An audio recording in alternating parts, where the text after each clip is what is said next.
राधे राधे मित्रों, जय श्री कृष्णा। आज आप श्रवण करेंगे 7 वारों की कथा, जिसको सुनने से मिलेगी आप सबको सभी देवी देवताओं की कृपा। आप सभी का जीवन मंगलमय हो। जय हो सूर्य भगवान की। आज आप श्रवण करेंगे रविवार व्रत की पौराणिक कथा। रविवार व्रत की पौराणिक कथा के अनुसार प्राचीन काल में एक बुढ़िया रहती थी। वह नियमित रूप से रविवार का व्रत करती। रविवार के दिन सूर्योदय से पहले उठकर बुढ़िया स्नानादि से निवृत्त होकर आंगन को गोबर से लीपकर स्वच्छ करती।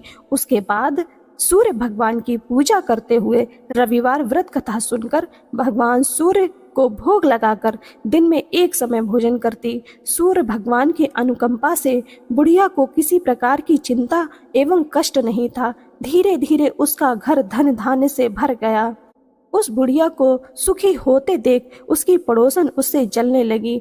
बुढ़िया ने कोई गाय नहीं पाल रखी थी, अतः वह अपनी पड़ोसन के आंगन में बंधी गाय का गोबर लाती थी। पड़ोसन ने कुछ सोचकर अपनी गाय को घर के भीतर बांध दिया। रविवार को गोबर न मिलने से बुढ़िया अपना आंगन नहीं लीप सकी। आंगन न लीप पाने के कारण उस बुढ़िया ने सूर्य भगवान को भोग नहीं लगाया और उस दिन स्वयं भी भोजन नहीं किया। सूर्यास्त होने पर बुढ़िया भूखी प्यासी सो गई। प्रातःकाल सूर्योदय से पूर्व उस बुढ़िया की आंख खुली तो वह अपने घर के आंगन में सुंदर गाय और बछड़े को देखकर हैरान हो गई। गाय को आंगन में बांधकर उसने जल्दी से उसे चारा लाकर खिलाया। पड़ोसन ने उस बुढ़िया के आंगन में बंधी सुंदर गाय और बछड़े को देखा तो वह उससे और अधिक चलने लगी। तभी गाय ने सोने का गोबर किया। गोबर को देखते ही पड़ोसन की आंखें फट गईं। पड़ोसन ने उस बुढ़िया को आसपास ना पाकर तुरंत उस गोबर को उठाया और अपने घर ले गई तथा अपनी गाय का गोबर वहां रख आई। सोने के गोबर से पड़ोसन कुछ ही दिनों में धनवान हो गई। गाय प्रतिदिन सूर्योदय से पूर्व सोने का गोबर किया करती थी और बुढ़िया के उठने से पहले पड़ोसन उस गोबर को उठाकर ले जाती थी। बहुत दिनों तक बुढ़िया को सोने के गोबर के बारे में कुछ पता ही नहीं चला। बुढ़िया पहले की तरह हर रविवार को भगवान सूर्यदेव का व्रत करती रही और कथा सुनती रही। लेकिन सूर्य भगवान को जब पड़ोसन की चालाकी का पता चला तो उन्होंने तेज आंधी चलाई। आंधी का प्रकोप देखकर बुढ़िया ने गाय को घर के भीतर बांध लिया। सुबह उठकर बुढ़िया ने सोने का गोबर देखा तो उसे बहुत आश्चर्य हुआ।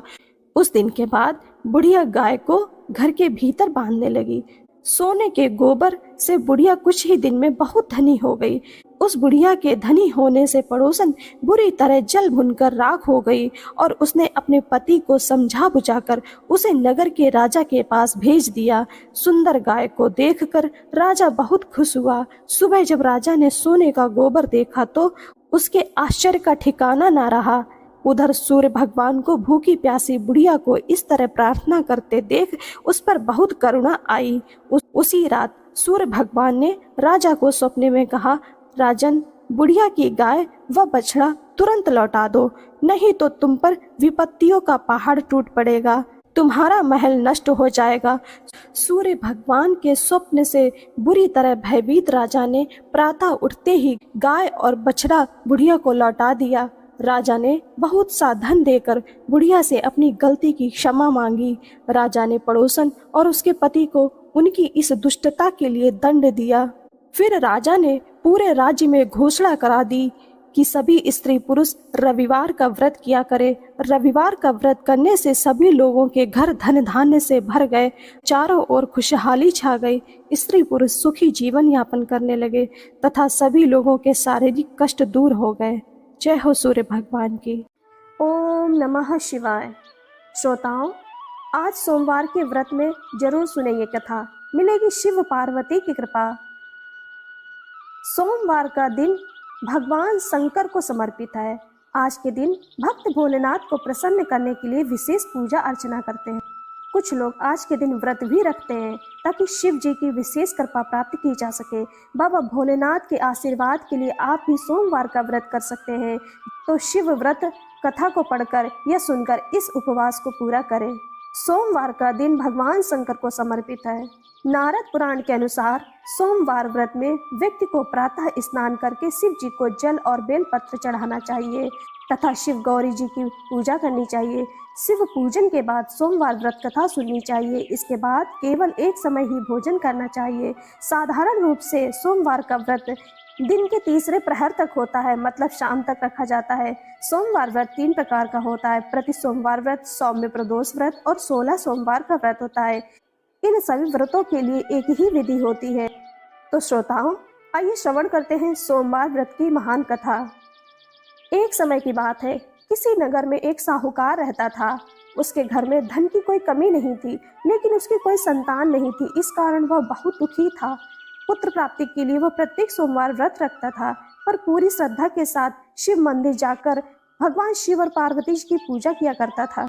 उसकी भक्ति देखकर एक दिन माँ पार्वती प्रसन्न हो गई और भगवान शिव से उस साहूकार की मनोकामना पूर्ण करने का आग्रह करने लगी।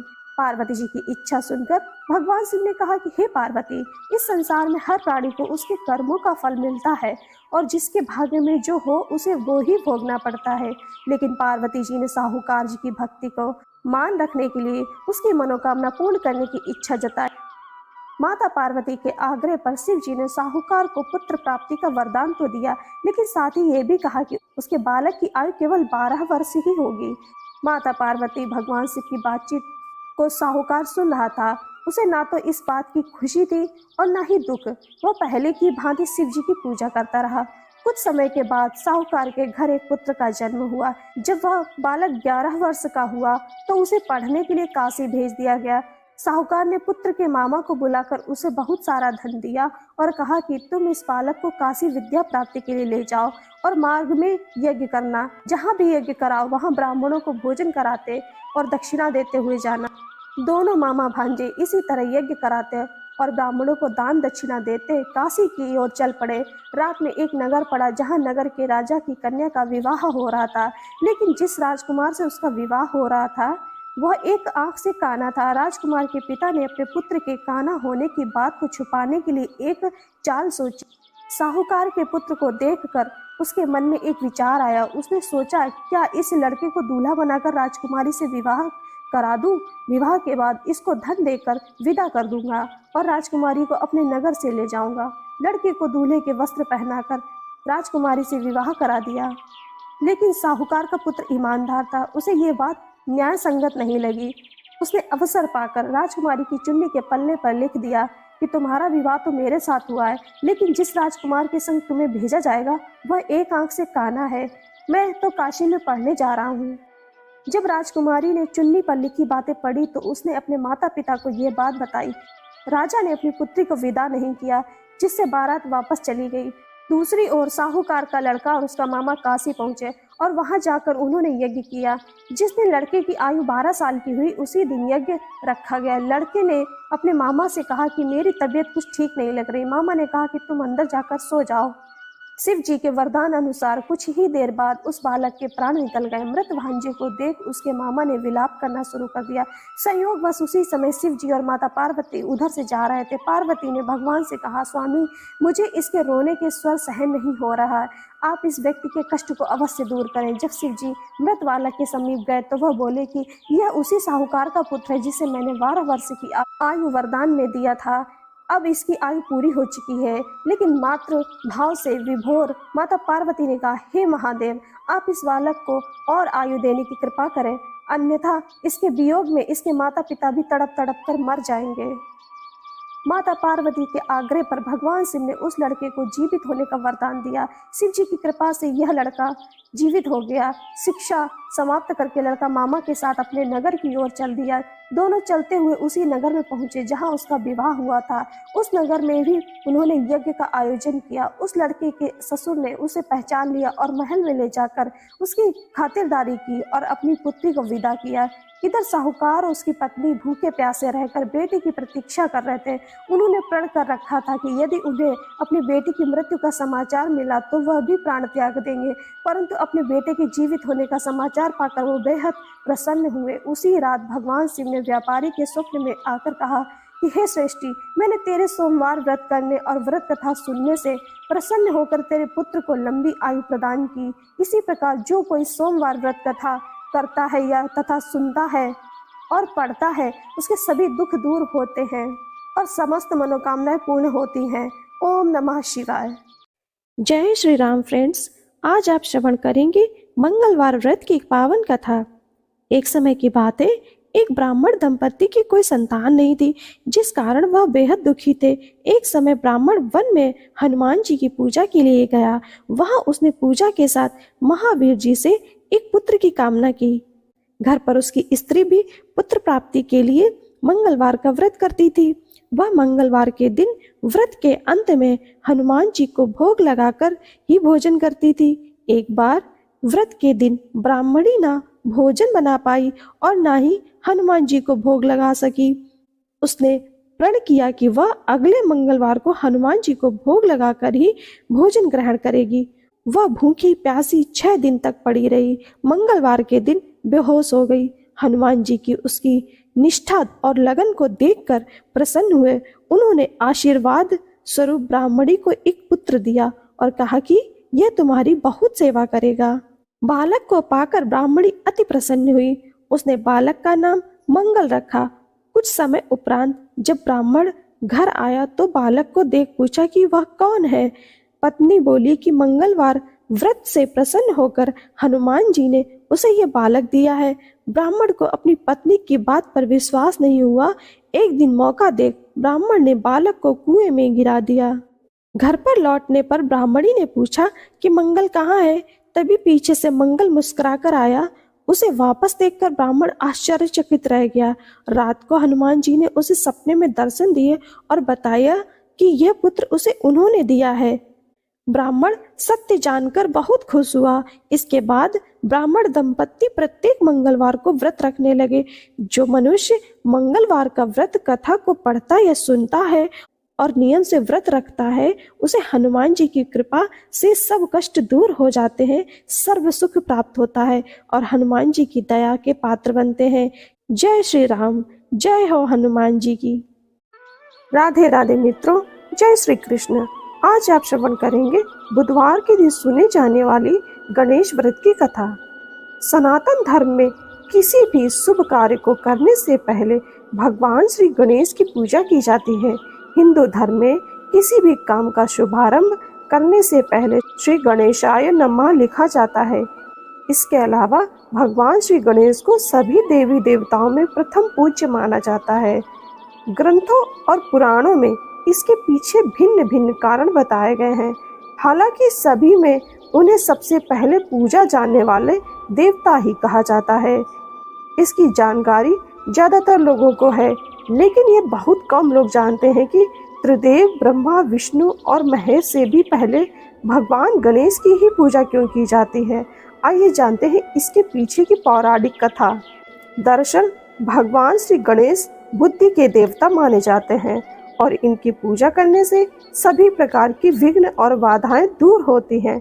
ऐसा माना जाता है कि किसी भी मांगलिक अनुष्ठान या शुभ काम में गणपति की पूजा से सद्बुद्धि मिलती है, जिससे काम में सफलता मिलती है।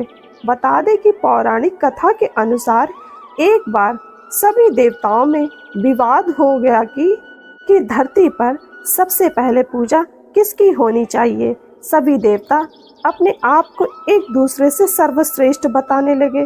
इसको देखते हुए नारद जी ने सभी को भगवान शंकर के पास जाकर उनसे इस समस्या का हल पूछने को कहा।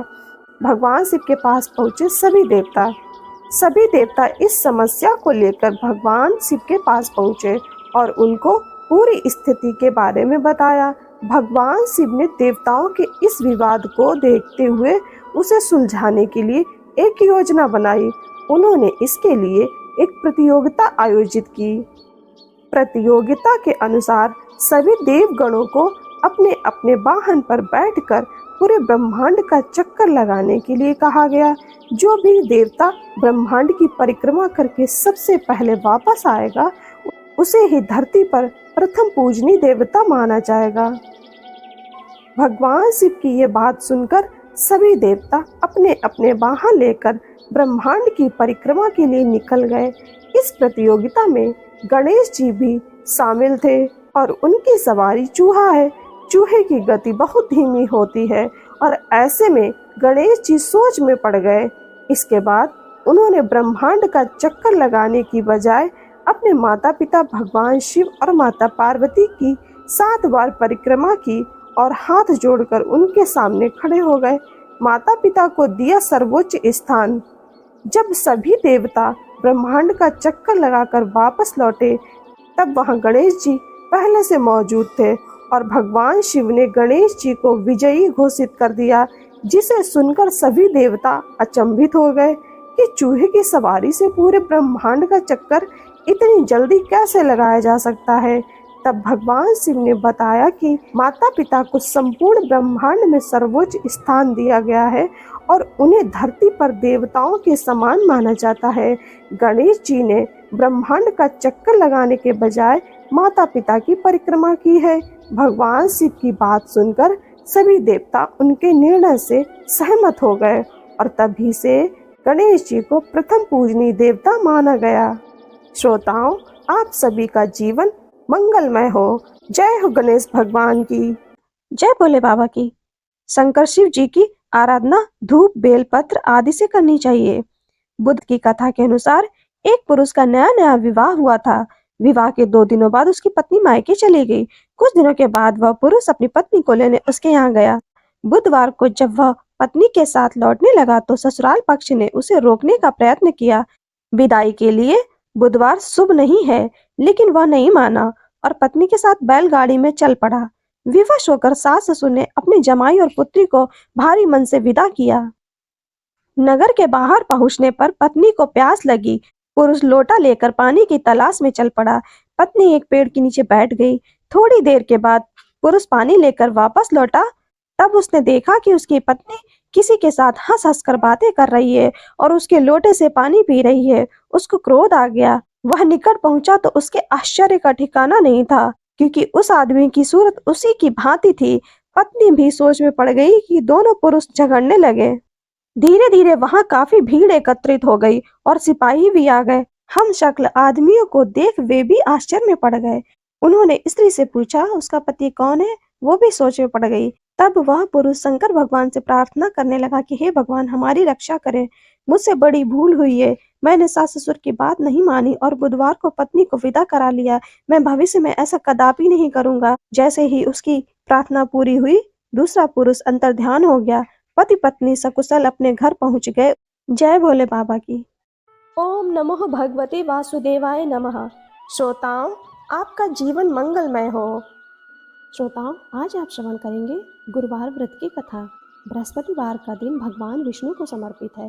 कहते हैं कि जो व्यक्ति हर गुरुवार भगवान विष्णु की पूजा करता है और गुरुवार की कथा सुनता है, गुरु बृहस्पति की और भगवान विष्णु की कृपा से उनकी सभी परेशानियां दूर हो जाती हैं। लेकिन गुरुवार की व्रत की कथा और पूजा के कुछ नियम हैं जिनका बड़ी ही सावधानी से पालन करना चाहिए। आइए जानते हैं गुरुवार की व्रत कथा और व्रत से जुड़े नियम।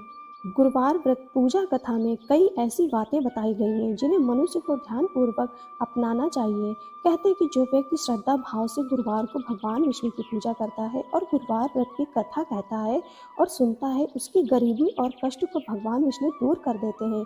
जीवन में सुख समृद्धि के लिए गुरुवार के दिन आप भी इस गुरुवार व्रत कथा को सुने या पढ़ें। बृहस्पतिवार के दिन सूर्योदय से पहले उठें और नित्य कर्म से निवृत्त होकर पीले रंग के वस्त्र पहने। उसके बाद पूरे घर में गंगा जल छिड़कें। इसके बाद पूजा घर में श्री हरि विष्णु की मूर्ति या चित्र स्थापित करें। फिर पीले रंग के गंध पुष्प और अक्षत चढ़ाएं। इसके बाद चना, गुड़ और मुनक्का चढ़ाकर विधि विधान से पूजन विधि शुरू करें। इसके बाद मंत्रों का जाप करें। इसके बाद व्रत की कथा पढ़ें। कथा पढ़ने के बाद केले के पेड़ में जल चढ़ाएं। मंत्रोच्चार के बाद बृहस्पतिवार व्रत की कथा पढ़ें। यह इस प्रकार है कि प्राचीन समय की बात है, भारतवर्ष में एक राजा राज्य करता था। वह बड़ा प्रतापी और दानी था। वह नित्य गरीबों और ब्राह्मणों की सेवा सहायता करता था। प्रतिदिन मंदिर में भगवान दर्शन करने जाता था, लेकिन यह बात उसकी रानी को अच्छी नहीं लगती थी। वह ना ही पूजन करती थी और ना ही दान करने में उसका मन लगता था। एक दिन राजा शिकार खेलने वन को गए हुए थे, तो रानी और दासी महल में अकेली थी। उसी समय बृहस्पति देव साधु भेष में राजा के महल में भिक्षा के लिए गए और भिक्षा मांगी, तो रानी ने भिक्षा देने से मना कर दिया। रानी ने कहा कि हे साधु महाराज, मैं तो दान पुण्य से तंग आ गई हूँ। इस कार्य के लिए मेरे पति देव ही बहुत हैं। अब आप ऐसी कृपा करें कि सारा धन नष्ट हो जाए तथा मैं आराम से रह सकूं। साधु ने कहा, देवी तुम तो बड़ी अजीब हो। धन और संतान से कौन दुखी होता है? इसकी तो सभी कामना करते हैं। पापी भी पुत्र और धन की इच्छा करते हैं। अगर तुम्हारे पास अधिक धन है तो भूखे मनुष्यों को भोजन कराओ, प्याऊ लगवाओ, ब्राह्मणों को दान दो, कुआं, तालाब, बावड़ी, बाग, बगीचे आदि का निर्माण कराओ, मंदिर, पाठशाला, धर्मशाला बनवाकर दान दो, निर्धनों की कुमारी कन्याओं का विवाह कराओ, साथ ही यज्ञ आदि कर्म करो, अपने धन को शुभ कार्यों में खर्च करो। ऐसा करने से तुम्हारा नाम परलोक में सार्थक होगा एवं स्वर्ग की प्राप्ति होगी। लेकिन रानी पर उपदेश का कोई प्रभाव नहीं पड़ा। वह बोली, महाराज मुझे ऐसे धन की आवश्यकता नहीं है जिसको मैं अन्य लोगों को दान दूं, जिसको रखने और संभालने में ही मेरा सारा समय नष्ट हो जाए। अब आप ऐसी कृपा करें कि सारा धन नष्ट हो जाए तथा मैं आराम से रह सकूं। साधु ने उत्तर दिया कि यदि तुम्हारी ऐसी इच्छा है तो जैसा मैं तुम्हें बताता हूँ तुम वैसा ही करना। बृहस्पतिवार को घर को गोबर से लीपना, अपने केसों को पीली मिट्टी से धोना, राजा से कहना वह बृहस्पतिवार को हजामत बनवाए, भोजन में मांस मदिरा खाना और कपड़ा धोबी के यहाँ धुलने डालना। ऐसा करने से 7 बृहस्पतिवार में ही आपका सारा धन नष्ट हो जाएगा। इतना कहकर वह साधु महाराज वहां से अंतर ध्यान हो गए। इसके बाद रानी ने वही किया जो साधु ने बताया। 3 बृहस्पतिवार ही बीते थे कि उसका समस्त धन संपत्ति नष्ट हो गया और भोजन के लिए राजा रानी तरसने लगे। तब एक दिन राजा ने रानी से कहा कि तुम यहाँ पर रहो, मैं दूसरे देश में चाकरी के लिए चला जाऊं, क्योंकि यहाँ पर उसे सभी मनुष्य जानते हैं, इसलिए कोई कार्य नहीं कर सकता। देश चोरी परदेश भीख बराबर है। ऐसा कहकर राजा परदेश चला गया। वहां पर जंगल को जाता और लकड़ी काट कर लाता और शहर में बेचता। इस तरह जीवन व्यतीत करने लगा। इधर राजा के बिना रानी और दासी दुखी रहने लगी। किसी दिन भोजन मिलता और किसी दिन जल पीकर ही रह जाती। एक समय जब रानी और दासियों को 7 दिन बिना भोजन के रहना पड़ा, तो रानी ने अपनी दासी से कहा, हे दासी, पास ही के नगर में मेरी बहन रहती है, वो बड़ी धनी है, तो उसके पास जा और 5 सेर बेजर मांग कर ले आ, ताकि कुछ समय के लिए थोड़ा बहुत गुजर बसर हो जाए। दासी रानी की बहन के पास गई। उस दिन बृहस्पतिवार था। रानी की बहन उस समय बृहस्पतिवार की कथा सुन रही थी। दासी ने रानी की बहन को अपनी रानी का संदेश दिया, लेकिन रानी की बहन ने कोई उत्तर नहीं दिया। जब दासी को रानी की बहन से कोई उत्तर नहीं मिला तो वह दुखी हुई, उसे क्रोध भी आया। दासी ने वापस आकर रानी को सारी बात बता दी। सुनकर रानी ने कहा कि हे दासी, इसमें उसका कोई दोष नहीं है। जब बुरे दिन आते हैं तब कोई सहारा नहीं, अच्छे बुरे का पता विपत्ति में ही लगता है। जो ईश्वर की इच्छा होगी वही होगा, यह सब हमारे भाग्य का दोष है। ये सब कहकर रानी ने अपने भाग्य को कोसा। उधर रानी की बहन ने सोचा कि मेरी बहन की दासी आई थी, लेकिन मैं उससे नहीं बोली, इससे वह बहुत दुखी हुई होगी। कथा सुनकर और पूजन समाप्त कर अपनी बहन के घर गई और कहने लगी कि हे बहन, मैं बृहस्पतिवार का व्रत कर रही थी, तुम्हारी दासी गई, लेकिन जब तक कथा होती तब तक ना उठते हैं और ना बोलते हैं, इसलिए मैं नहीं बोली। कहो दासी, क्यों गई थी? रानी बोली, बहन, हमारे घर अनाज नहीं था। ऐसा कहते कहते रानी की आंखें भर आईं। उसने दासियों समेत 7 दिन तक भूखा रहने की बात भी अपनी बहन को बता दी। इसलिए मैंने दासी को तुम्हारे पास 5 सेर बेजर लेने के लिए भेजा था। रानी की बहन बोली, बहन देखो, बृहस्पति देव सबकी मनोकामनाएं पूर्ण करते हैं। देखो, शायद तुम्हारे घर में अनाज रखा हो। पहले तो रानी को विश्वास नहीं हुआ, परंतु बहन के आग्रह करने पर उसने दासी को अंदर भेजा। दासी घर के अंदर गई तो वहां पर उसे एक घड़ा बेजर से भरा मिला। उसे बड़ी हैरानी हुई। उसने बाहर आकर रानी को बताया। दासी रानी से कहने लगी कि हे रानी, जब हमको भोजन नहीं मिलता है तो हम व्रत ही तो करते हैं, इसलिए क्यों ना इनसे व्रत और कथा की विधि पूछ ली जाए, हम भी व्रत किया करेंगे। दासी के कहने पर रानी ने अपनी बहन से बृहस्पति व्रत के बारे में पूछा। उसकी बहन ने बताया, बृहस्पतिवार के व्रत में चने की दाल, गुड़ और मुनक्का से विष्णु भगवान को केले के वृक्ष की जड़ में पूजन करें तथा दीपक जलाएं और कथा सुने। उस दिन एक ही समय भोजन करें। भोजन में पीले खाद्य पदार्थ का सेवन करें, इससे गुरु भगवान अवश्य प्रसन्न होते हैं। अन्न पुत्र और धन वरदान देते हैं, साथ ही सभी मनोकामनाएं पूर्ण करते हैं। व्रत और पूजन की विधि बताकर रानी की बहन अपने घर लौट आई। रानी और दासी दोनों ने निश्चय किया कि बृहस्पति देव भगवान का पूजन जरूर करेंगे। 7 रोज बाद जब बृहस्पतिवार आया तो उन्होंने व्रत रखा। घुड़साल में जाकर चना और गुड़ बीन लाई और तथा उसकी दाल से केले की जड़ तथा विष्णु भगवान का पूजन किया। अब पीला भोजन कहाँ से आए? दोनों बड़ी दुखी हुई, परंतु उन्होंने व्रत किया था, इसलिए बृहस्पति देव भगवान प्रसन्न थे। एक साधारण व्यक्ति के रूप में वे 2 थालों में पीला भोजन लेकर आए और दासी को देकर बोले, हे दासी, ये भोजन तुम्हारे और तुम्हारी रानी के लिए है, इसे तुम दोनों ग्रहण करना। दासी भोजन पाकर बहुत प्रसन्न हुई। उसने रानी से कहा, चलो रानी जी, भोजन कर लो। परंतु रानी को भोजन आने के बारे में कुछ पता ही नहीं था, इसलिए उसने कहा कि जा तू ही भोजन कर, क्योंकि तू व्यर्थ में हमारी हंसी उड़ाती है। तब दासी ने कहा, एक व्यक्ति भोजन दे गया है। तब रानी ने कहा, व्यक्ति तेरे लिए ही भोजन दे गया है, तू ही भोजन कर। तब दासी ने कहा कि वह व्यक्ति हम दोनों के लिए 2 थालों में सुंदर पीला भोजन दे गया है, इसलिए मैं और आप दोनों ही साथ साथ भोजन करेंगे। यह सुनकर रानी बहुत प्रसन्न हुई और दोनों ने गुरु भगवान को नमस्कार कर भोजन किया। उसके बाद से वे प्रत्येक बृहस्पतिवार को गुरु भगवान का व्रत और पूजन करने लगी। बृहस्पति भगवान की कृपा से उनके पास धन हो गया, लेकिन रानी फिर पहले की तरह आलस्य करने लगी।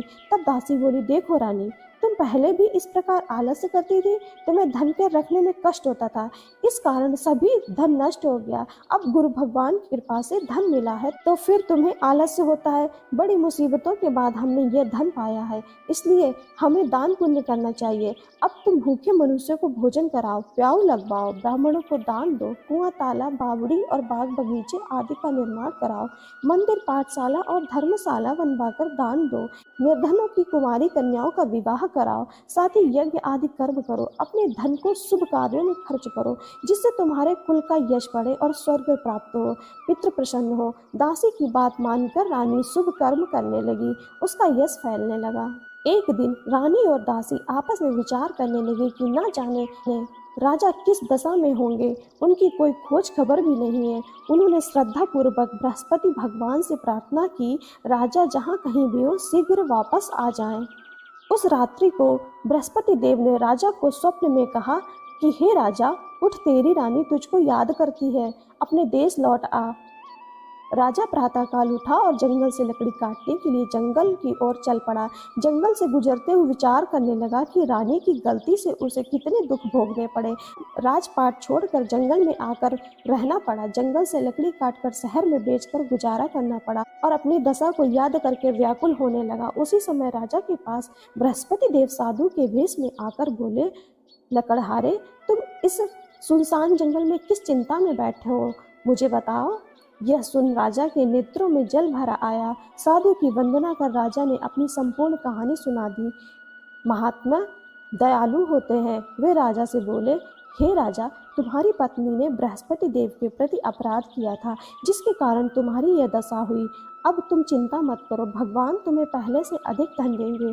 देखो, तुम्हारी पत्नी ने बृहस्पतिवार का व्रत शुरू कर दिया है। अब तुम भी बृहस्पतिवार के व्रत में चने की गुड़ दाल और मुनक्का से भगवान विष्णु का केले के वृक्ष की जड़ में पूजन करो तथा दीपक जलाकर कथा सुनो। उस दिन एक ही समय भोजन करना, लेकिन भोजन में पीले खाद्य पदार्थ का सेवन जरूर करना। भगवान तुम्हारी सब मनोकामनाओं को पूर्ण करेंगे। साधु की बात सुनकर राजा बोला, हे प्रभु, लकड़ी बेचकर तो इतना पैसा भी नहीं बचता जिससे भोजन के उपरांत कुछ बचा सकूं। मैंने रात्रि में अपनी रानी को व्याकुल देखा था। मेरे पास कोई साधन नहीं है जिससे उसका समाचार जान सकूं। फिर मैं कौन सी कहानी कहूं। यह भी मुझको मालूम नहीं है। साधु ने कहा, हे राजा, मन में बृहस्पति भगवान के पूजन व्रत का निश्चय करो, वे स्वयं तुम्हारे लिए कोई राह बना देंगे। बृहस्पतिवार के दिन तुम रोजाना की तरह लकड़ियां लेकर शहर में जाना। तुम्हें रोज से 2 गुना धन मिलेगा, जिससे तुम भली भांति भोजन कर लोगे तथा बृहस्पति देव की पूजा का सामान भी आ जाएगा। राजा ने ऐसा ही किया और उसको मनोवांछित फल की प्राप्ति हो गई। इस प्रकार जो भी यह कथा पढ़ता या सुनता है, उसके सभी मनोरथ पूरे होते हैं। जय हो बृहस्पति देव की।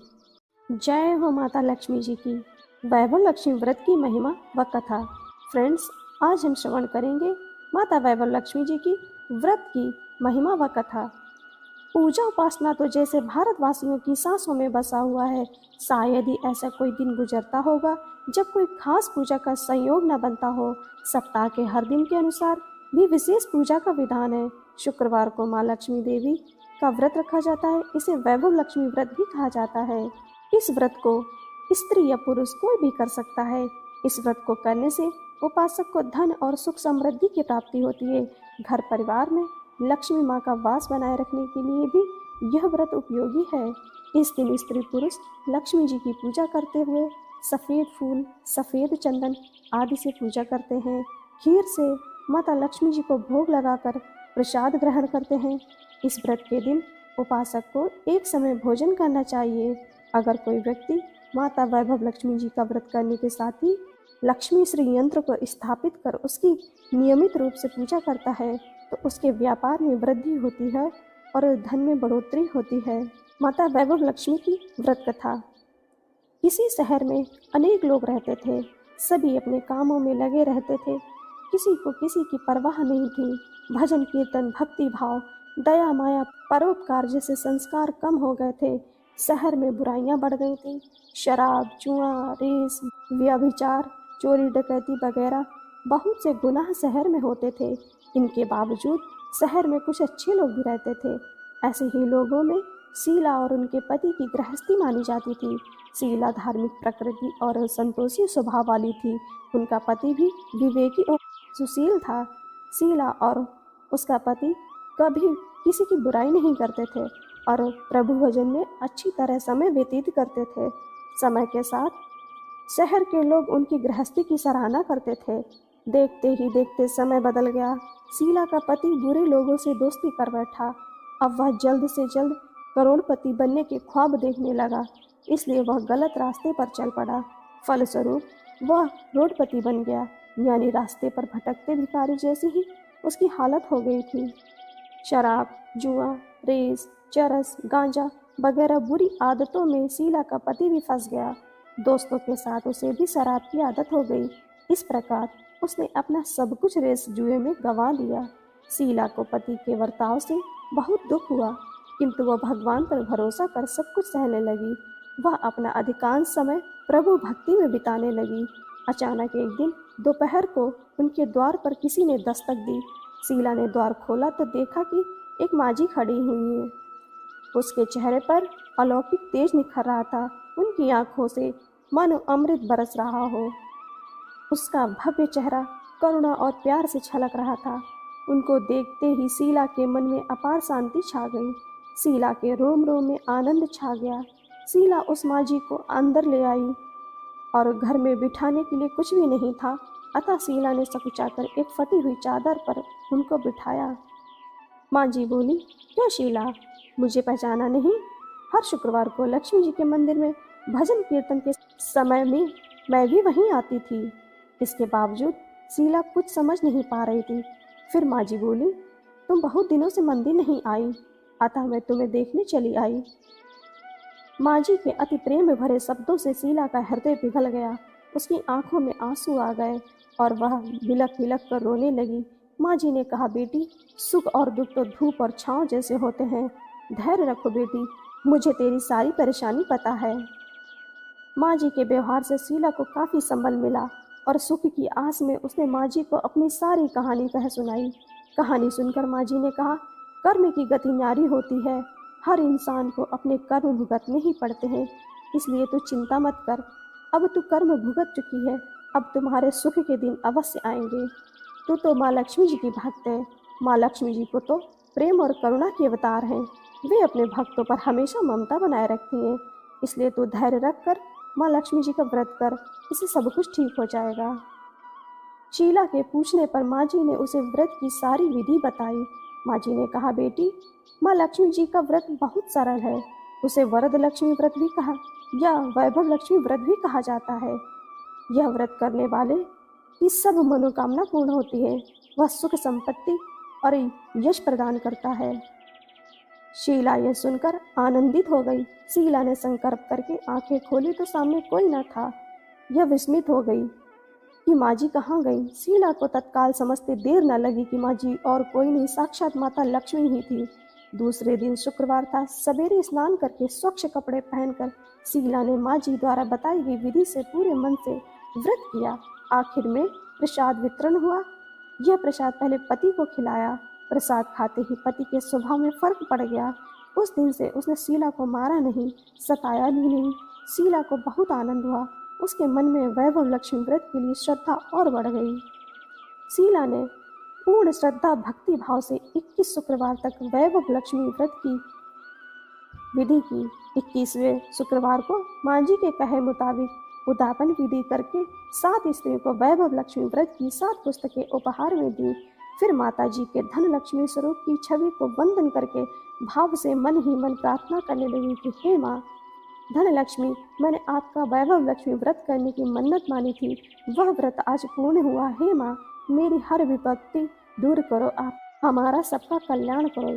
जिसे संतान ना हो उसे संतान देना, सौभाग्यवती स्त्री का सौभाग्य अखंड रखना, कुंवारी लड़की को मन भावन पति देना। जो आपका यह चमत्कारी वैभव लक्ष्मी व्रत करे उनकी सब विपत्ति दूर करना, सभी को सुखी करना। हे माँ, आपकी महिमा अपार है। ऐसा बोलकर लक्ष्मी जी ने धन लक्ष्मी स्वरूप की छवि को प्रणाम किया। व्रत के प्रभाव से शीला का पति अच्छा आदमी बन गया और कड़ी मेहनत करके व्यवहार करने लगा। उसने तुरंत शीला के गिरवी रखे गहने छुड़ा लिए। घर में धन की बाढ़ सी आ गई। घर में पहले जैसी सुख शांति छा गई। वैभव लक्ष्मी व्रत का प्रभाव देखकर मोहल्ले की दूसरी स्त्रियां विधि पूर्वक वैभव लक्ष्मी व्रत करने लगी। जय हो माँ वैभव लक्ष्मी की।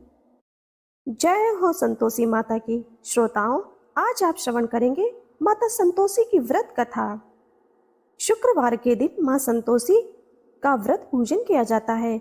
इस पूजा के दौरान माता की आरती, पूजन तथा अंत में माता की कथा सुनी जाती है।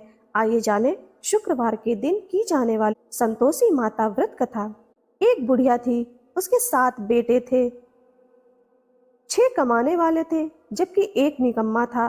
बुढ़िया 6 बेटों की रसोई बनाती, भोजन कराती और उनसे जो कुछ जूठन बचती वह 7वें को दे देती। एक दिन वह पत्नी से बोला, देखो मेरी माँ को मुझ पर कितना प्रेम है। वह बोली, क्यों नहीं, सबका जूठा जो तुमको खिलाती है। वह बोला, ऐसा नहीं हो सकता, मैं जब तक आंखों से ना देख लूं मान नहीं सकता।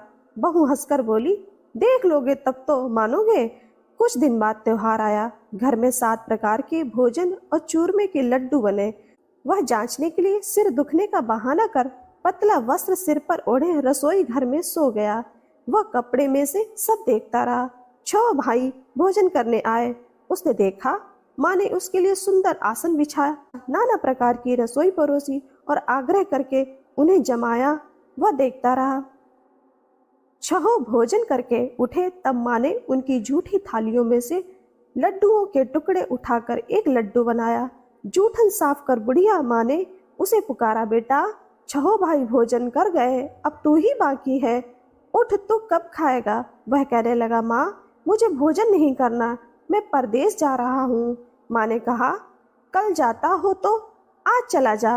वह बोला, हाँ माँ आज ही जा रहा हूँ। यह कहकर वह घर से निकल गया।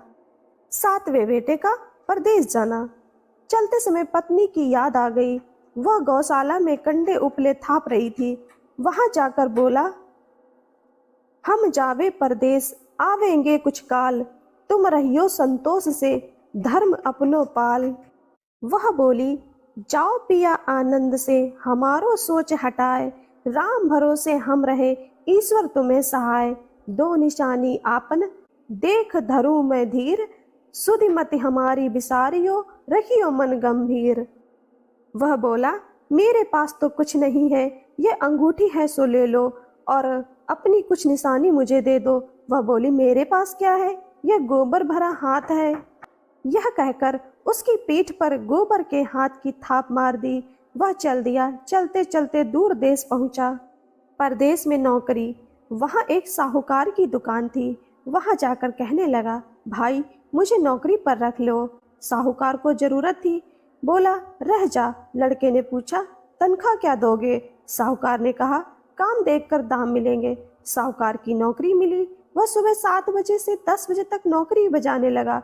कुछ दिनों बाद दुकान का सारा लेन देन, हिसाब किताब, ग्राहकों को माल बेचना, सारा काम करने लगा।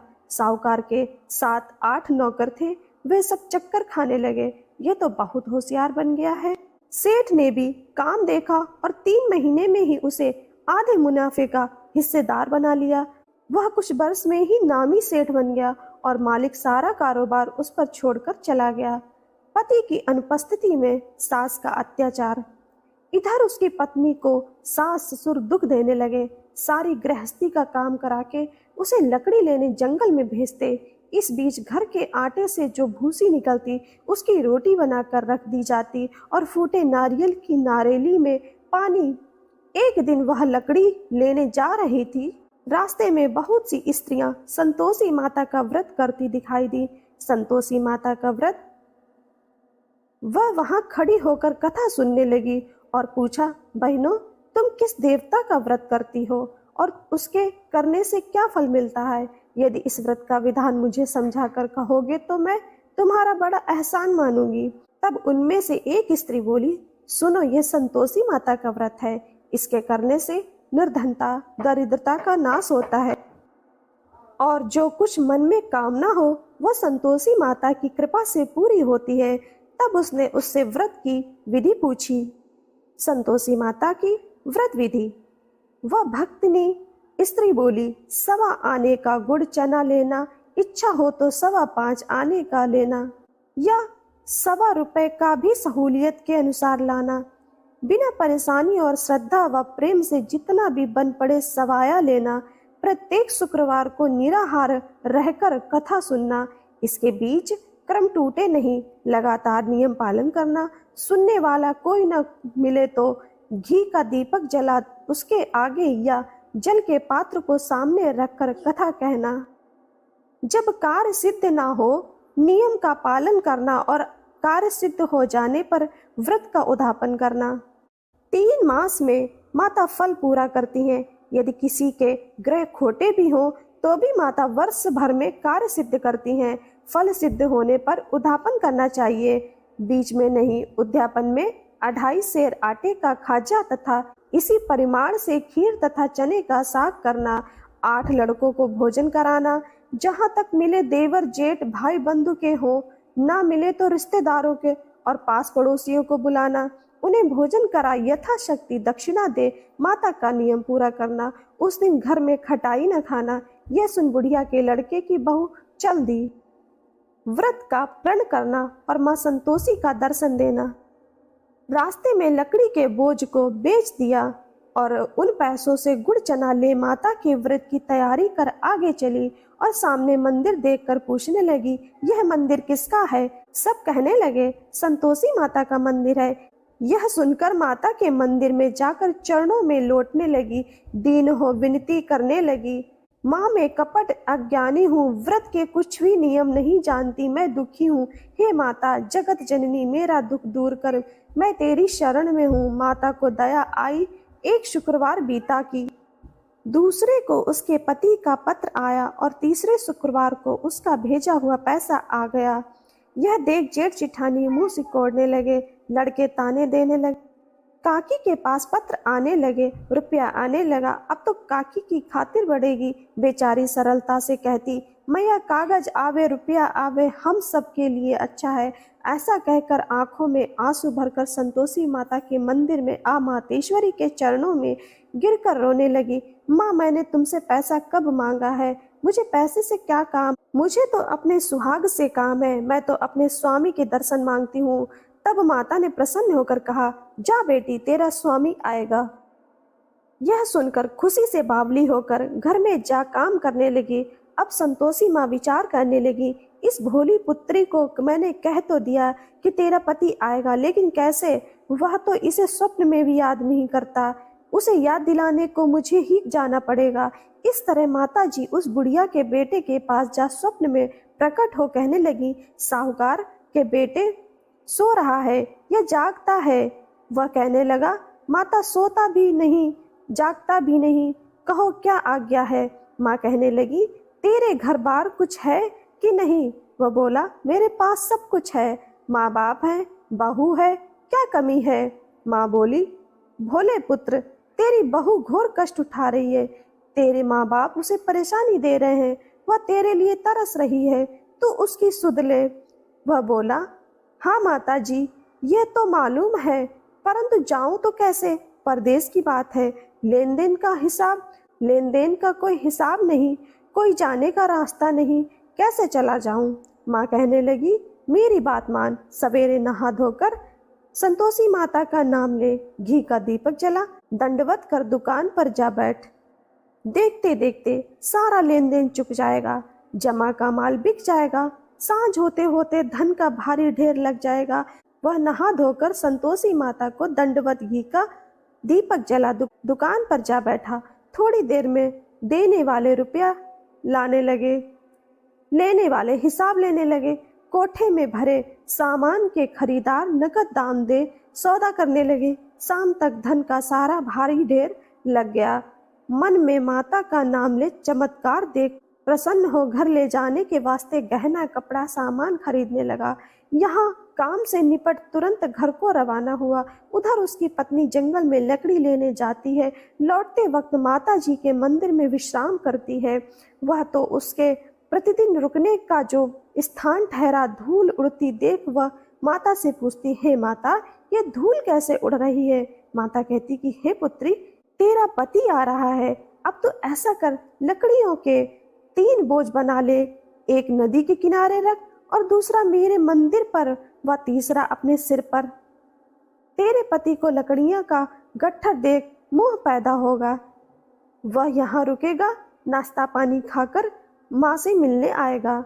अब तो लकड़ियों का बोझ उठाकर जाना और चौक में गट्ठर डालकर जोर से आवाज लगाना, लो सासू जी, लकड़ियों का गट्ठर लो, भूसी की रोटी दो, नारियल के खेपड़े में पानी दो, आज मेहमान कौन आया है?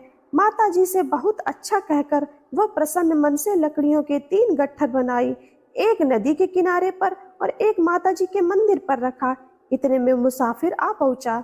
सूखी लकड़ी देख उसकी इच्छा उत्पन्न हुई कि हम यहीं पर विश्राम करें और भोजन बनाकर खा पीकर गांव जाएं। इसी तरह रुककर भोजन बना विश्राम करके गांव को गया। सबसे प्रेम से मिला। उसी समय सिर पर लकड़ी का गट्ठर लिए वह उतावली सी आती है। लकड़ियों का भारी बोझ आंगन में डालकर जोर से 3 आवाज देती है, लो सासू जी, लकड़ियों का गट्ठर लो, भूसी की रोटी दो, आज मेहमान कौन आया है? यह सुनकर उसकी सास बाहर आकर अपने दिए हुए कष्टों को भुलाने हेतु कहती है, बहू ऐसा क्यों कहती है? तेरा मालिक ही तो आया है, आ बैठ, मीठा भात खा, भोजन कर, कपड़े गहने पहन। उसकी आवाज सुन उसका पति बाहर आता है। अंगूठी देख व्याकुल हो जाता है। माँ से पूछता है, माँ ये कौन है? माँ बोली, बेटा ये तेरी बहू है, जब से तू गया है तब से सारे गांव में भटकती फिरती है, घर का कामकाज कुछ नहीं करती, 4 पहर आकर खा जाती है। वो बोला, ठीक है माँ, मैंने इसे भी देखा और तुम्हें भी, अब दूसरे घर की ताली दो, उसमें रहूंगा। माँ बोली, ठीक है, जैसी तेरी मर्जी।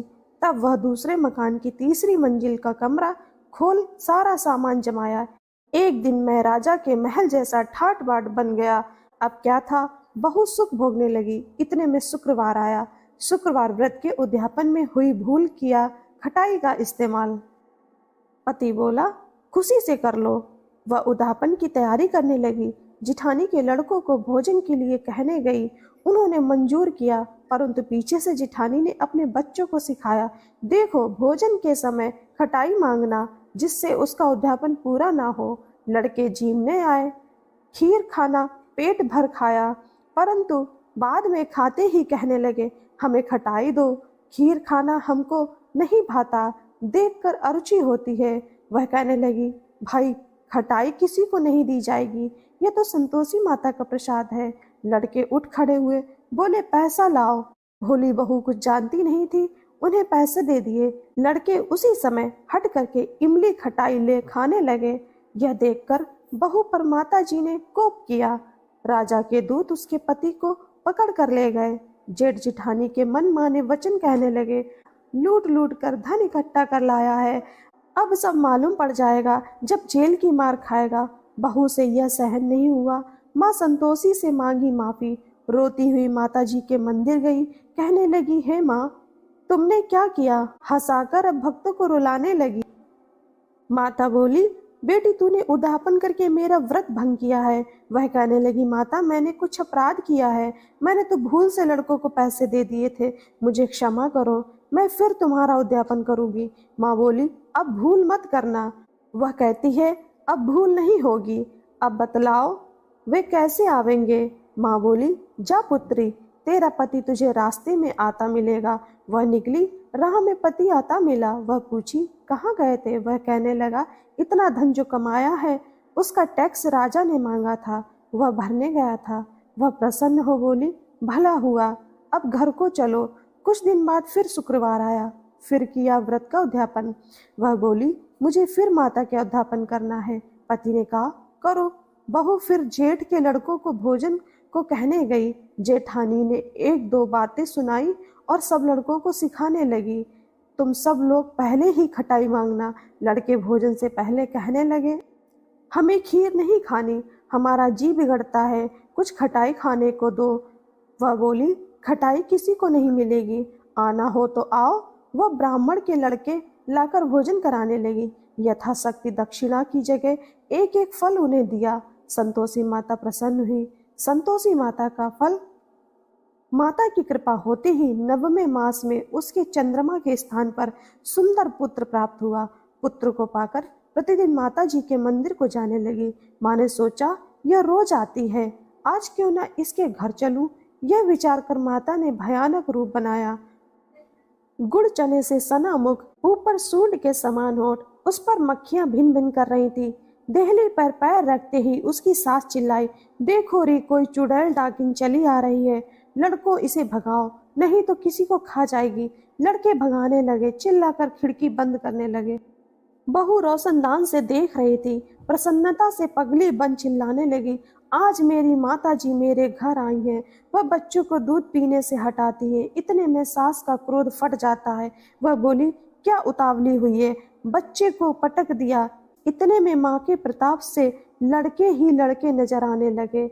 वह बोली, माँ मैं जिसका व्रत करती हूँ यह संतोषी माता है। सबने माता जी के चरण पकड़ लिए और विनती करने लगी कि हे माता, हम मूर्ख हैं, अज्ञानी हैं, तुम्हारे व्रत की विधि हम नहीं जानते, व्रत भंग कर हमने बड़ा अपराध किया है, जग माता आप हमारा अपराध क्षमा करें। इस प्रकार माता प्रसन्न हुई। बहू को प्रसन्न हो जैसा फल दिया वैसा माता सबको दे, जो पढ़े उसका मनोरथ पूर्ण हो। बोलो संतोषी माता की जय। हरे कृष्ण श्रोताओं, आज आप श्रवण करेंगे शनिवार व्रत की कथा। जाने कैसे विक्रमादित्य पर आ गए संकट के बादल। शनिदेव को ग्रहों का राजा कहा जाता है। भगवान भोलेनाथ ने इन्हें न्याय की देवता की उपाधि दी है। जो लोग शनिवार का व्रत करते हैं उनको पूजा के समय शनिवार व्रत कथा का श्रवण करना चाहिए। शनिदेव को ग्रहों का राजा कहा जाता है। भगवान भोलेनाथ ने इन्हें न्याय के देवता की उपाधि दी है। शनिदेव को बहुत जल्दी क्रोध आता है। इसी क्रोध की वजह से पिता सूर्य से इनकी नाराजगी बनी रहती है। इनके क्रोध से सभी बचने की कोशिश करते हैं, वरना व्यक्ति पर मुसीबतों का पहाड़ टूट पड़ता है। इसलिए इन्हें प्रसन्न करने के लिए शनिवार व्रत रखा जाता है। व्यक्ति शनि दोष से बचने और उसे शांत रखने के लिए अनेक उपाय करते हैं। शनि कृपा से व्यक्ति को सुख और वैभव की प्राप्ति होती है। जो लोग शनिवार का व्रत करते हैं उनको पूजा के समय शनि व्रत कथा का श्रवण करना चाहिए। एक बार सभी 9 ग्रह सूर्य, चंद्र, मंगल, बुध, बृहस्पति, शुक्र, शनि, राहु और केतु में बहस हो गई, कौन सबसे बड़ा है। आपस में लड़ने के बाद सभी देवराज इंद्र के पास पहुंच गए। इंद्र असमंजस की स्थिति में निर्णय नहीं दे पाए, परंतु उन्होंने सभी ग्रहों को सुझाव दिया कि पृथ्वी पर राजा विक्रमादित्य इसका फैसला कर सकते हैं, क्योंकि वो बहुत ही न्यायप्रिय राजा है। सभी पृथ्वी पर राजा विक्रमादित्य के पास गए और अपने आने का कारण बताया। राजा उनकी समस्याओं को सुनकर बहुत परेशान हो गए। उनका चिंतित होना लाजमी था, क्योंकि जिसको भी किसी से छोटा बताया तो वही गुस्सा कर जाएगा। राजा के काफी सोच विचार के बाद उन्हें एक उपाय सूझा। उन्होंने सुवर्ण, रजत, कांस्य, पीतल, सीसा, रांगा, जस्ता, अभ्रक और लोहे से 9 सिंहासन का निर्माण करवाया। उन्हें उपर्युक्त क्रम में रख दिया गया। सबसे निवेदन किया गया कि क्रमानुसार सिंहासन पर आसन ग्रहण करें। शर्त रखा गया कि जो सबसे अंतिम में सिंहासन पर आसन ग्रहण करेगा वही सबसे छोटा माना जाएगा, जिसकी वजह से शनिदेव सबसे बाद में आसन प्राप्त कर सके और सबसे छोटे कहलाए। क्रोध के आवेश में आकर शनिदेव ने सोचा कि राजा ने यह सब जानबूझकर किया। कुपित होकर राजा से कहा कि राजा, तू मुझे नहीं जानता। सूर्य एक राशि में 1 महीना रहता है, चंद्रमा 2.25 महीने 2 दिन, मंगल 1.5 महीना, बृहस्पति 13 महीने, बुध और शुक्र 1-1 महीने विचरण करते हैं, लेकिन मैं 2.5 से 7.5 साल तक रहता हूँ। मैंने बड़े बड़े का विनाश किया है। श्री राम की 7.5 आने पर उन्हें जंगल जंगल भटकना पड़ा और रावण के आने पर लंका को बंदरों की सेना से परास्त होना पड़ा। क्रोधित शनिदेव ने राजा से कहा कि अब आपको सावधान रहने की जरूरत है। इतना कहकर शनिदेव कुपित अवस्था में वहां से चले गए। समय गुजरता गया और कालचक्र का पहिया घूमते हुए राजा की 7.5 आ ही गई। तब शनिदेव घोड़ों का सौदागर बनकर राजा के राज्य में गए। उनके साथ अच्छे नस्ल के बहुत सारे घोड़े थे। तब राजा को सौदागर के घोड़ों का पता चला तो अश्वमेघ को अच्छे घोड़े खरीदने के लिए भेजा। अश्वपाल ने कई अच्छे घोड़े खरीदे। इसके अलावा सौदागर ने उपहार स्वरूप एक सर्वोत्तम नस्ल के घोड़े को राजा की सवारी हेतु दिया। राजा विक्रमादित्य जैसे ही उस घोड़े पर बैठे वह सरपट वन की ओर भागने लगा। जंगल के अंदर पहुंचकर वह गायब हो गया। भूख प्यास की स्थिति में राजा जंगल में भटकते रहे। अचानक उन्हें एक ग्वाला दिखाई दिया जिसने राजा की प्यास बुझाई। राजा ने प्रसन्नता में उसे अपनी अंगूठी देकर नगर की तरफ चले गए। वहां एक सेठ की दुकान पर पहुंचकर उन्होंने जल पिया और अपना नाम वीका बताया। भाग्यवश उस दिन सेठ की खूब आमदनी हुई। सेठ खुश होकर उन्हें अपने साथ घर लेकर गए। सेठ के घर में खूंटी पर एक हार टंगा था जिसको खूंटी निगल रही थी। कुछ ही देर में हार पूरी तरह से गायब हो गया। सेठ वापस आया तो हार गायब था। उसे लगा कि वीका ने ही उसे चुराया है। सेठ ने उसे वीका को कोतवाल से पकड़वा दिया और दंड स्वरूप राजा उसे चोर समझकर हाथ पैर कटवा दिया। अपंग अवस्था में उसे नगर के बाहर फेंक दिया गया। तभी वहां से एक तेली निकल रहा था जिसको वीका पर दया आ गई। उसने वीका को अपनी गाड़ी में बिठा लिया। वीका अपनी जीभ से बैलों को हाँकने लगा। कुछ समय पश्चात राजा की शनि दशा समाप्त हो गई। वर्ष काल आने पर वीका मल्हार गाने लगा। एक नगर की राजकुमारी मन भावनी ने मल्हार सुनकर मन ही मन प्रण कर लिया कि जो भी इस राग को गा रहा है वो उसी से ही विवाह करेगी।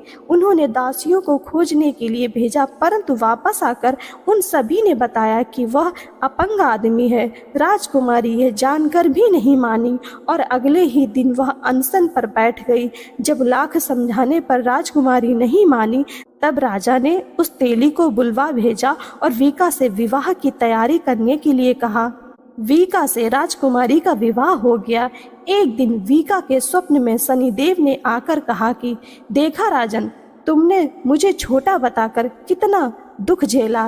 राजा ने क्षमा मांगते हुए हाथ जोड़कर कहा कि हे शनिदेव, जैसा दुख मुझे दिया किसी और को ऐसा दुख मत देना। शनिदेव इस विनती को मान गए और कहा कि मेरे व्रत और कथा से तुम्हारे सारे कष्ट दूर हो जाएंगे। जो भी नित्य मेरा ध्यान करेगा और चींटियों को आटा डालेगा उसकी सारी मनोकामनाएं पूर्ण हो जाएंगी। शनिदेव ने राजा को हाथ पैर भी वापस दिए। दूसरे दिन जब सुबह राजकुमारी की आंख खुली तब वह आश्चर्यचकित हो गई। वीका ने मनभावनी को बताया कि वह उज्जैन का राजा विक्रमादित्य है। मनभावनी खुशी से फूले नहीं समा रही थी। राजा और नगरवासी सभी अत्यंत प्रसन्न हुए। सेठ ने जब यह सुना तो वह पैरों पर गिरकर क्षमा मांगने लगा। राजा ने कहा कि यह सब शनिदेव के कोप का प्रभाव था, इसमें किसी का कोई दोष नहीं है। सेठ ने निवेदन करते हुए कहा कि मुझे शांति तभी मिलेगी जब आप मेरे घर चलकर भोजन करेंगे। सेठ ने कई प्रकार के व्यंजनों से राजा का सत्कार किया। जब राजा भोजन कर रहे थे तभी जो खूंटी हार निगल रही थी वही अब उसे उगल रही थी। सेठ ने अनेक मोहरे देकर राजा का धन्यवाद किया और अपनी कन्या श्री कंवरी से पाणी ग्रहण का निवेदन किया। राजा ने सहर्ष स्वीकार कर लिया। राजा अपनी दोनों रानियों मनभावनी और श्री कंवरी को लेकर उज्जैन नगरी लौट आए। सारे नगर में दीपमाला और खुशी मनाई। राजा ने घोषणा करते हुए कहा कि मैंने शनिदेव को सबसे छोटा बताया था, लेकिन असल में वही सर्वोपरि हैं। तब से सारे राज्य में शनिदेव की पूजा और कथा नियमित होने लगी। सारी प्रजा के बीच खुशी और आनंद का वातावरण बन गया। शनिदेव की व्रत की कथा को जो भी सुनता या पढ़ता है उसके सारे दुख दूर हो जाते हैं। जय हो शनिदेव की।